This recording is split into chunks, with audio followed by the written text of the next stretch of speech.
Alors, ce matin, je suis avec Morgane qui a terminé l'accompagnement Yoga Teacher Boost. Morgane, tu étais dans mon premier groupe en mois de décembre. Vous étiez 5 professeurs dans le programme. Et du coup, je voulais juste faire un petit bilan avec toi parce que maintenant, on est quelques mois après. On est au mois de juin, non, de juillet. On est au mois de juillet.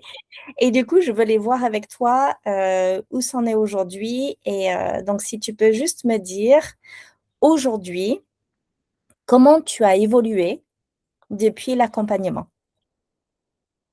C'est bien, ça fait faire un petit bilan en même temps de l'année presque.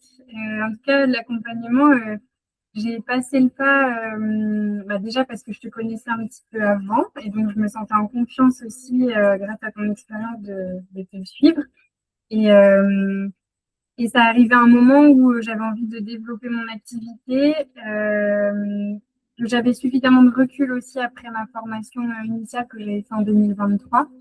Donc ça m'a vraiment donné des coups de boost et puis des nouveaux outils, des façons aussi un peu de réfléchir ou de se poser des questions, un peu aussi d'appuyer sur pause et donc derrière voilà, de remettre en route des réflexions ou d'ajuster un peu les façons de faire.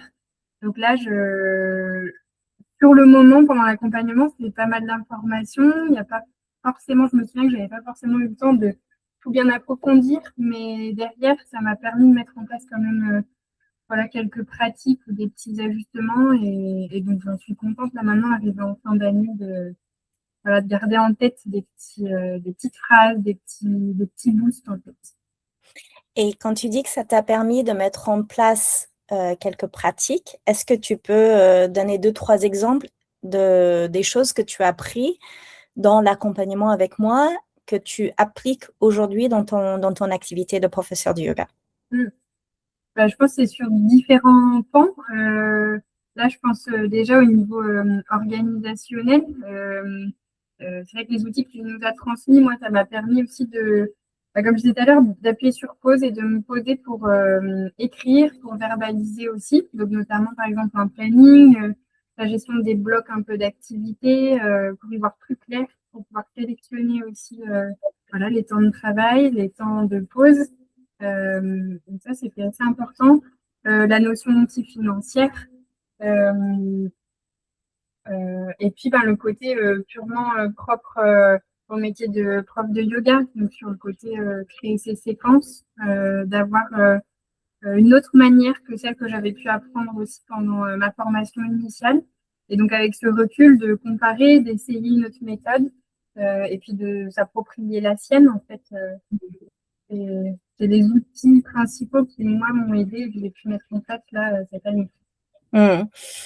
Est-ce que tu sens plus à l'aise avec tes créations de séquences aujourd'hui par rapport à avant l'accompagnement? Oui, bah, en fait, je dirais que c'est plus un peu en gain de temps, dans le sens où j'avais un peu tendance à, en voir, à prendre le temps de créer et tout ça, mais derrière, à passer un peu trop de temps par rapport au temps vraiment de prestation, on va dire, si on parle en termes vraiment pro. Donc oui, j'ai gagné du temps et de l'efficacité pour directement aller au but euh, de mes séances. Hmm. Comment est-ce que tu te vois aujourd'hui comme prof de yoga par rapport au mois de décembre? Maintenant, en juillet, comment tu t'identifies comme prof? Je pense que j'ai gagné en confiance, enfin, au fur et à mesure de toute façon des années aussi et des cours avec l'expérience, ça fait gagner en confiance. Et puis la mise en place de ces petits outils et puis les temps d'échange qu'on a pu avoir entre nous, soit toutes les deux, soit avec les autres de l'accompagnement. Euh, Ça fait aussi se sentir moins seul et je trouve partager des problématiques qu'on connaît toutes et donc ça soulage. Aussi, je pense Hmm. que, voilà, plus d'aisance et plus de confiance. Mhm. Si tu n'avais pas été dans l'accompagnement avec moi, est-ce que tu penses que tu aurais pu faire tout ça toute seule? Alors, oui, mais sur beaucoup plus longtemps. Je pense que Ouais. l'accompagnement, c'est sûr, et c'est ce que je cherchais aussi en y participant, c'était ce coup de boost, en fait, la confrontation d'idées, et puis de bousculer un peu ses peurs ou ses façons de penser. Et je pense en effet ses croyances, enfin, ses peurs. Moi, c'est ce qui me bloquait, je pense aussi. Et le fait de les confronter et à toi et aux autres, ça m'a fait passer à l'action un peu plus vite, on va dire. C'est quoi la plus grande action ou la plus grande transformation que tu as pu vivre cette année grâce à l'accompagnement? S'il y a une chose que tu as vraiment transformée, soit dans ton mindset, soit dans ta façon d'enseigner, qu'est-ce qui t'a le plus marqué cette année comme transformation en toi? Euh, hmm, je dirais la légitimité, enfin, le gain en légitimité aussi, parce que le fait d'en avoir parlé, de s'être testé aussi, par exemple, à guider pendant nos visios, voilà, sans forcément bouger. Euh, tout ça, c'est des choses derrière. Le fait que ce soit en vidéo, qu'on puisse les revisualiser derrière, je trouve que c'est un travail intéressant pour prendre conscience de ce qu'on fait déjà, ce qu'on peut ajuster, et du coup, voilà, de se sentir plus à l'aise encore. Je reviens un peu sur le côté confiance aussi et aisance. Et je dirais que ça m'a permis ça aussi, en tout cas, d'en prendre conscience. Oui. Alors, je donne juste des petites idées derrière les coulisses. Avec Morgane, on vient d'avoir un bilan individuel ensemble où on est venu à la conclusion que Morgane, jusqu'à maintenant, elle est prestataire de services, c'est-à-dire que tu interviens en tant que prof de yoga pour les associations, pour les différentes structures universitaires, bibliothèques, etc. Et on vient d'avoir un petit rendez-vous ensemble et on a débloqué quelque chose d'assez important en toi. Est-ce que tu peux nous dire ce qu'on vient de débloquer en toi? Oui, c'est vrai que d'appuyer sur la nuance et la différence entre prestataire de service et entrepreneuse, de me faire me poser la question de ce que je fais, qui je suis actuellement et de ce dont j'ai vraiment envie. Et donc là, l'idée, c'est en effet d'aller un peu plus sur le côté entrepreneuse en mettant en place une action concrète d'ouvrir mes propres cours, là, notamment en yoga enfant, et de tester.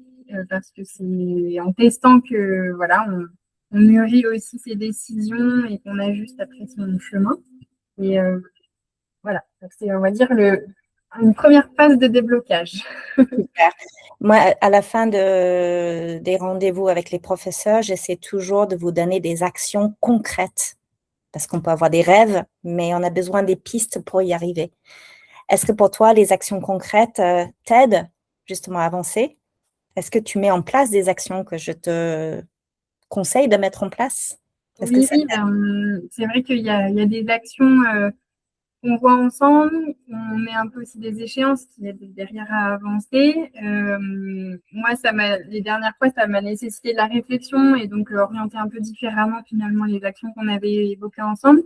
Là, ce deuxième rendez-vous, ça permet aussi de faire le bilan de ce premier cheminement. Et donc, oui, là, on a réaffiné. Donc ça m'aide, enfin, ça me motive en tout cas et ça me conforte aussi. Donc, j'ai plus qu'à. Voilà. Juste une dernière chose, Morgane, si tu pourrais dire quelque chose à un prof de yoga qui hésite de venir dans l'accompagnement, quelqu'un qui sort de leur formation, qu'est-ce que tu leur dirais? Alors, pour quelqu'un qui sort de formation, je trouve ça intéressant parce que ça fait voir une autre façon de voir les choses. C'est aussi une vision un petit peu plus globale de ce qu'on peut voir en formation, même si dans les formations, elles sont toutes aussi très différentes. Moi, pour ma part, j'ai quand même apprécié d'avoir ce recul et d'avoir déjà commencé à donner des cours pour profiter de ton accompagnement et de la richesse de l'accompagnement. Parce que j'ai pu aussi mettre en place directement au sein de mes cours les choses qu'on voyait ensemble. Euh, mais donc oui, moi je conseille de suivre ton accompagnement parce que ça fait toujours, on a toujours besoin d'évoluer, les échanges, de se remettre en question et c'est un vrai atout de pouvoir avoir ce temps que tu as créé. Trop bien. Ben, merci beaucoup, Morgane. C'était un plaisir de t'accompagner pendant 4 mois dans l'accompagnement Yoga Teacher Boost. Et tu sais que ton accompagnement est terminé, mais que je reste toujours présente pour toi. Merci à toi, Corinne, pour tout ce Mon que tu fais. plaisir. Merci. Bonne journée. Bonjour et merci beaucoup de regarder le contenu que j'ai mis en place pour vous. Vous êtes professeur de yoga. J'espère vraiment que ça vous aide à avancer. Si vous souhaitez avoir un appel avec moi, c'est gratuit. Il suffit de cliquer sur le lien en haut et puis on voit ensemble comment on peut débloquer 2-3 choses pour vous.